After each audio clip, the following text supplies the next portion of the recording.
The year is 1944. The world is weary, scarred by two devastating wars and desperate for order. High in the mountains of New Hampshire, inside the Grand Hall of the Mount Washington Hotel, delegates from 44 Allied nations have gathered. Outside, rain taps softly against the windows. Inside, history is being rewritten, because in that room, a decision is about to be made, one that will define the global economy for the next 80 years. A decision that will quietly shift the balance of power from one empire to another. For more than 2 centuries, Britain has been the financial superpower of the world. But now it's broke. Its national debt stands at 249% of GDP. The empire that once ruled the seas is drowning in debt, its treasury drained by war. And everyone in that room knows it. So, something extraordinary happens, something that has occurred only a handful of times in history. The world's reserve currency, the foundation of global trade, is transferred from one empire to another, from the British pound to the American dollar.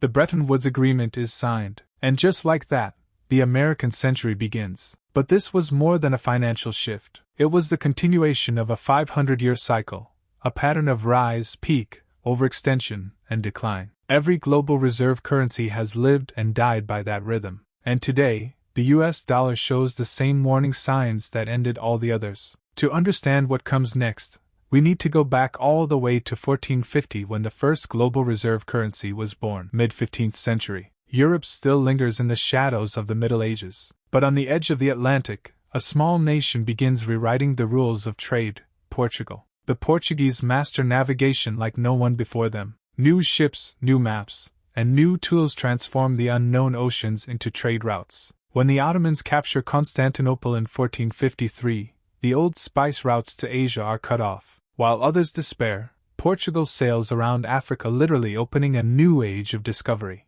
Lisbon becomes the beating heart of world trade. The Portuguese real is accepted across continents, from Europe to India, from Africa to Japan. Portugal's empire stretches across 4 continents. But success breeds overreach. Maintaining far-flung colonies and garrisons drains the treasury. Rival powers, the Dutch, the French, and the English, rise to challenge Portuguese dominance. Then, a royal succession crisis destabilizes the kingdom. By 1580, Spain absorbs Portugal into the Iberian Union. The real had ruled global commerce for 80 years. Then, it vanished, replaced by Spanish silver. It begins in 1545, high in the Bolivian Andes. A mountain is discovered, Potosi, the rich hill. The Spanish mine it relentlessly, extracting almost half of the world's silver between 1575 and 1635. From this mountain flows a river of wealth. Spanish mint stamped coins called pieces of 8, marked with a P for Potosi. They become the first truly global currency, circulating from Europe to the Americas to Asia. The Spanish dollar becomes so trusted that it remains legal tender in the United States until 1857. For over a century, Spain dominates world trade. But then, the pattern appears again.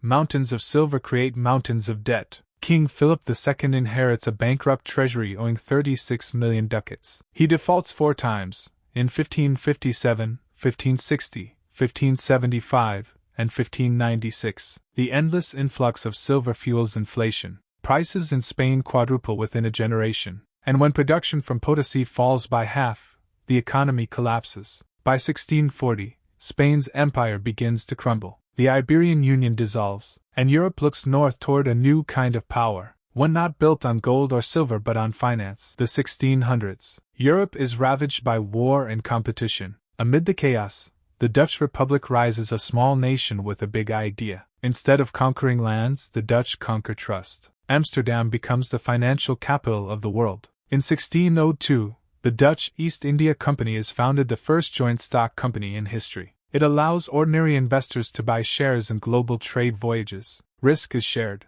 Wealth is multiplied. The Amsterdam Stock Exchange opens, creating a new kind of marketplace. And the Bank of Amsterdam introduces an efficient, reliable system for international payments. It's the birth of modern finance. For nearly 80 years, the Dutch guilder dominates global trade. 1/3 of all international transactions are settled in it. But history doesn't sit still. Ambition grows. Wars follow. The Fourth Anglo-Dutch War, 1780 to 1784, drains the nation's resources. The Dutch East India Company collapses under debt and mismanagement. The guilder loses its supremacy, and Britain rises to take its place. By the mid-18th century, Britain is in full industrial bloom. Factories roar, ships multiply, and coal fires fuel the engines of empire. Britain doesn't just trade, it produces. The pound sterling becomes the backbone of global commerce. London evolves into the world's financial capital, the hub of insurance, investment, and commodities. The gold standard cements its dominance. Every pound equals a fixed weight of gold. Confidence in the currency becomes absolute. By 1922, the British Empire governs 1/5 of the world's population and 1/4 of its land. Over 60% of global trade is invested in pounds. Britain's financial power seems unbreakable. But no empire is eternal. World War I multiplies the national debt tenfold from £650 million to over £7 billion.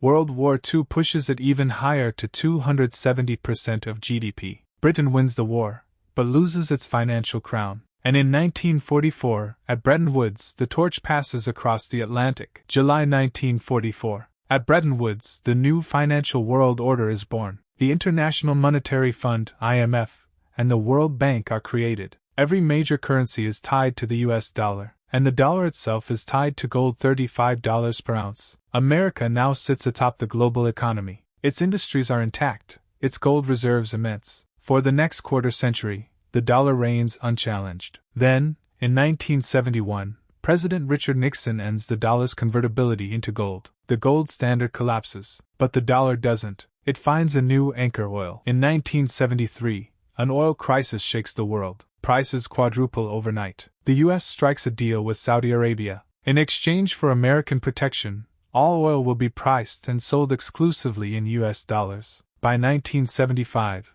every OPEC nation has agreed. And just like that, global demand for the dollar becomes permanent. Every country needs oil. Every country, therefore, needs dollars. This creates an artificial but immense demand. America can now run deficits that would crush any other nation because the world itself finances them. The system is called the petrodollar. It powers the longest financial dominance in modern history. At its peak around the year 2000, over 70% of the world's foreign exchange reserves are held in dollars. But cracks have begun to appear. By 2024, the dollar's share of global reserves has fallen to 57.8%. Foreign holdings of U.S. Treasury debt have dropped from over 50% during the 2008 crisis to just 30% in early 2025. Meanwhile, a new coalition is rising. The BRICS nations, Brazil, Russia, India, China, and South Africa, now joined by Egypt, Ethiopia, Indonesia, Iran, and the UAE. Together, they are building systems that bypass the dollar entirely. Their new digital payment network,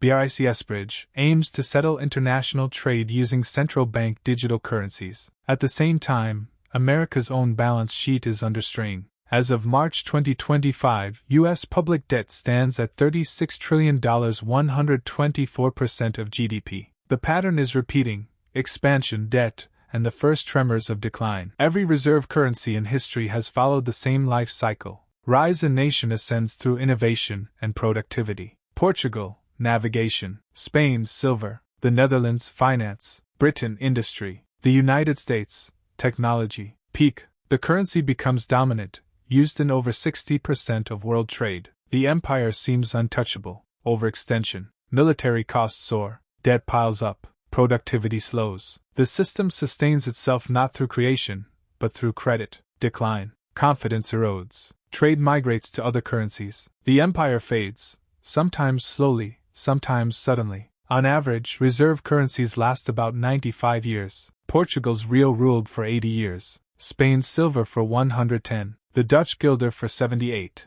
The British pound for over 200. The US dollar has reigned for 81. History suggests the turning point is near. So, what comes next? Will a single new power rise, or will the future be multipolar, shared among several? China's yuan, India's rupee, and the emerging BRICS digital currencies are all gaining ground. But perhaps the future won't belong to one empire at all. Perhaps it will belong to balance, to a world where multiple currencies share influence. One thing is certain: the dollar is still strong, but no longer alone. Its dominance is fading quietly, just as the pound once did. And like every empire before it, the United States faces the same dilemma: how to sustain power without overreaching. History rarely repeats exactly, but it always rhymes. Portugal's ships, Spain's silver, Holland's credit, Britain's gold, America's dollar, all verses in the same poem of power. Each rose on innovation. Each fell under its own weight. Each believed the cycle had ended until it began again. Today, that rhythm is echoing once more. The world is changing slowly,